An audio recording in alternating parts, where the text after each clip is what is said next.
great house which Lenny had come to was very old. It had countless rooms. Lady Devasse, who owned the place, lived in one part, Nanny in another. The army of servants who had once looked after the house and garden had now shrank down to Mrs. B, who cooked, Nellie, who helped with the cleaning and washing up, and an old gardener called Bill Penny. The evacuees had their breakfast in a kitchen as big as the synagogue Lenny went to at home. It was warm in there, but Lenny was shy and miserable. Nellie smiled at him. There was porridge with plenty of milk and thick slices of bread and marge, but Mrs. B was cross when Lenny would not eat the bacon she had gave him. "There's good food wasted, I'll not have that," she scolded. "We don't eat bacon in our family," said Lenny in a low voice. Everyone stopped eating and stared at him. Joyce's eyes were as round and as hard as marbles. Even Winnie stopped grizzling. Lenny felt his ears turning pink, but he was stubborn. He thought of Mum and Dad, and he still wouldn't eat the bacon. In the end, Mrs. B gave in and told the children to take their dirty plates into the scullery and get out from under her feet. The girls went off giggling, trailing Winnie after them. Lenny did not know what he was supposed to do, so he wandered off into the yard through a big gate and into the gardens.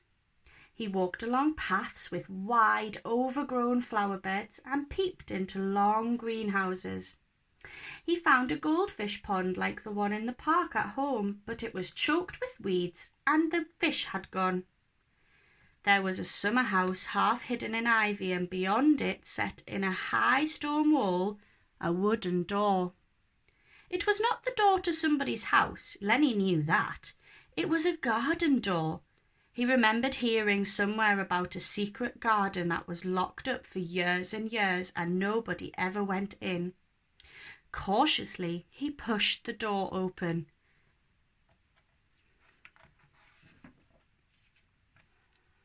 Inside was a little garden, like a room without a roof. It has criss-cross mossy paths lined with knee-high hedges and stone seats. In the centre was a great rose bush with trailers which swept round the ground. It was very quiet in there.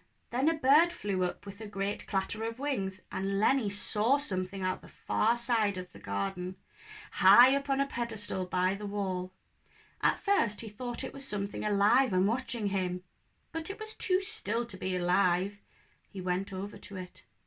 It was a unicorn carved in stone, just like the one on his badge. It did not look fierce, strong perhaps, and very beautiful, with its curved neck and long mane. Prancing there alone in the shadow of the wall, it seemed as lonely as he was. Lenny felt a huge relief to have found this place. It made him feel more like himself again. He made up his mind to come back there whenever he could. On Monday morning, the evacuees started at the village school. The children were not friendly. They looked at Lenny blankly as though he wasn't there. When the bell went for the morning prayers, Lenny had to stay alone in the classroom sitting at a desk. In the playground, Joyce, Patsy and Winnie went off together. Lenny was not included in the boys' football game. He stood by the wall until it was time to go home, clutching his dad's badge in his pocket and pretending he didn't care. On Saturday nights, the evacuees had a bath and Nanny inspected their head for nits. The bath was huge and had iron feet with claws like a lion. They were only allowed 4 inches of hot water. It was rationed like almost everything else, and by the time it was Lenny's turn, it wasn't even hot anymore. Joyce was Nanny's favourite. Nanny curled her hair for her and pressed her hair ribbons for church on Sunday. Joyce put a special cute voice on when she talked to grown-ups, but when the evacuees were on their own, she was sharp-tongued and treacherous. Lenny spent a lot of time wandering alone in the gardens where no one bothered him.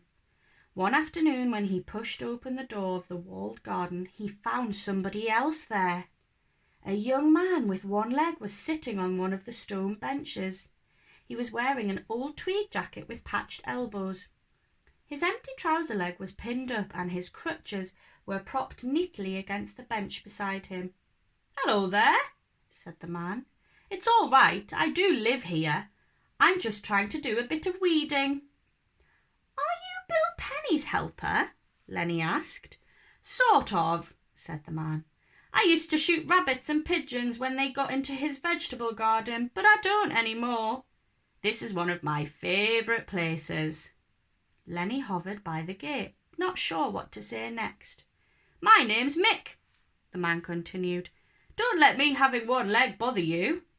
"How did you lose it?" Lenny wanted to know. "I left it on a bench in France," the man told him. "But I'll be getting a new one soon." "Will it be wooden?" "No, light metal, I think, with joints." There was a friendly silence. Then Lenny remembered he was not to talk to strangers.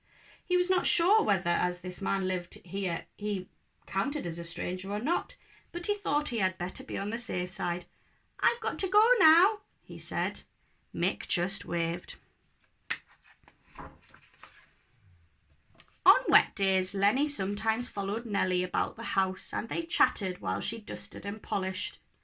In the great hall there was a suit of armour, swords hanging on the walls, and pictures of battle scenes with soldiers in red coats. There was one full-length portrait of a very grand officer in his splendid uniform. "That's Lady Devass's grandfather," said Nellie. "They've got a lot of soldiers in the family. Lady Devass's husband was killed fighting in the First World War, and her son's a war hero. He's got medals and all." "My dad's in the army," Lenny told her. "I'm joining up myself soon," said Nellie. "Women's Land Army." Lenny longed for his mum to come, but she wrote to him to say that she would not visit until he had settled down.